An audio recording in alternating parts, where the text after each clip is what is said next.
Hello, how are you guys? My name is Dr. Ashik Hussain, and I am an assistant professor of anatomy at Rashid Latif Medical College, Lahore, Pakistan. In this video, I'm going to talk about the extensor muscles of the forearm, which includes brachioradialis, then extensor carpi radialis longus, extensor carpi radialis brevis, then we have got extensor digitorum and extensor digiti minimi, and extensor carpi ulnaris. These are actually, the superficial muscles of the extensor compartment. First of all, brachioradialis. This is brachioradialis. Before discussing, just focus on the name or concentrate on the name, which is brachioradialis. Brachioradialis, which means that this muscle is originating from the brachium. In brachium, we have got only one bone, that is humerus, and this is inserting onto the radius. So, hence the name brachioradialis. So, in case of humerus or brachium, we have got lateral epicondyle, then lateral supracondylar ridge. This lateral supracondylar ridge has been divided into two parts, upper part and the lower part. So, brachioradialis arising from the upper part of the supracondylar ridge, lateral supracondylar ridge. Then it is inserting into the lateral side of the lower end of the radius, lateral side of the radius. So hence it's been given a name brachioradialis. As this muscle is crossing the elbow joint here, so that's why it is a flexor of the elbow joint. In a normal anatomical position, it is a weak flexor. When it comes to mid prone position, as the position while you are writing something, mid prone position, it becomes the strong flexor. So it's been nerve supply of this muscle is radial nerves, hence it's been included into the extensor compartment. So brachioradialis crosses the elbow joint flexor and supplied by the radial nerve. Then we have got this muscle which is called extensor carpi radialis longus. Extensor carpi radialis longus. As if you haven't seen my video on flexor compartment of the forearm, it's better you watch it first. So I have devised a mnemonic to remember flexor carpi radialis, extensor carpi radialis, and longus, and extensor carpi radialis brevis. I have devised a mnemonic to remember it.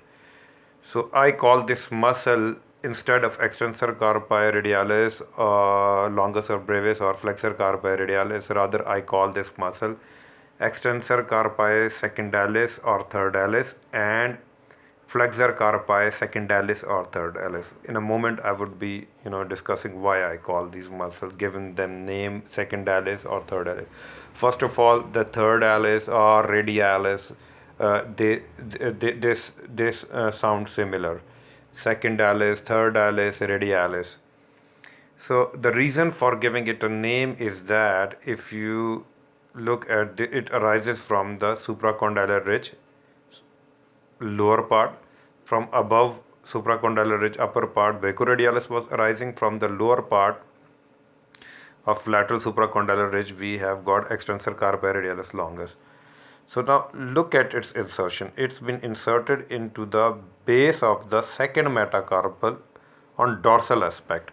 Base of the second metacarpal on dorsal aspect. So that's why I gave it a name extensor carpi secondalis. So it is also supplied by the radial nerve. Hence, it is actually look at the it is passing through the wrist joint. So that's why it causes extension of the wrist at radiocarpal joint, and plus extension of the first metacarpal at carpometacarpal joint. Now we have got a muscle which is called extensor carpi radialis brevis. So just look at that from supralateral supracondylar ridge, from the upper part brachioradialis, then from the lower part of the lateral supracondylar ridge we had extensor carpi radialis longus. Now this is lateral epicondyle. From lateral epicondyle posterior surface or common extensor tendon, we have got extensor carpi radialis brevis. As you remember, I call this muscle, instead of extensor carpi radialis, I call these muscles extensor carpi secondalis and thirdalis. That's why, because look at here. This muscle is inserted into the base of the third metacarpal dorsal aspect, hence I call it extensor carpi thirdalis. So just by changing their name slightly, instead of extensor carpi radialis longus and extensor carpi radialis brevis, I call them extensor carpi secondalis and extensor carpi thirdalis. It always reminds me that one muscle is attached onto the posterior surface of the second metacarpal and other is attached to the posterior surface of the third metacarpal basis on dorsal aspect. Then we have got here, this is called extensor digitorum. It arises from the common extensor tendon which is on the lateral epicondyle, and this muscle divides into four tendons which, after passing through under the extensor retinaculum, these muscles they gets attached onto the extensor expansion. Extensor expansion is specialized type of insertion point which is on the dorsal aspect of the middle phalanx. I would make another special video on extensor expansion, but right now you have to remember that this extensor muscle divides into four tendons and gets inserted into the extensor expansion of the second, third, fourth and fifth digit.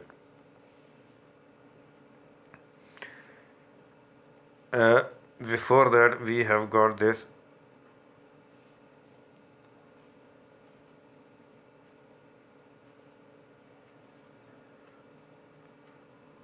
now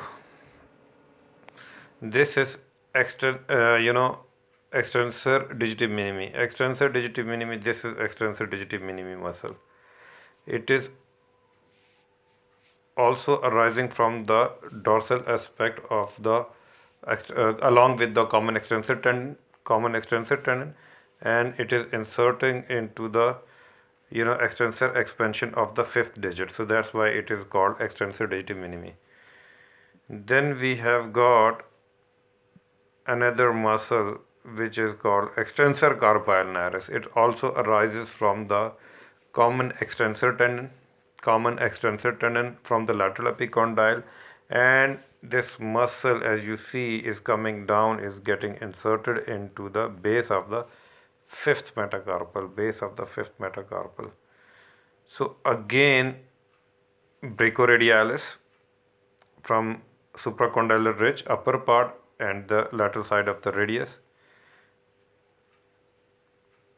Then extensor carpi radialis longus from the lower part of the lateral supracondylar ridge and base of the second metacarpal. Then we have got extensor carpi radialis brevis from the lateral epicondyle and inserted into the third metacarpal base posterior aspect. Then extensor digitorum again from the lateral epicondyle and into the extensor expansion of the second, third, fourth and fifth digit. Then extensor digiti minimi.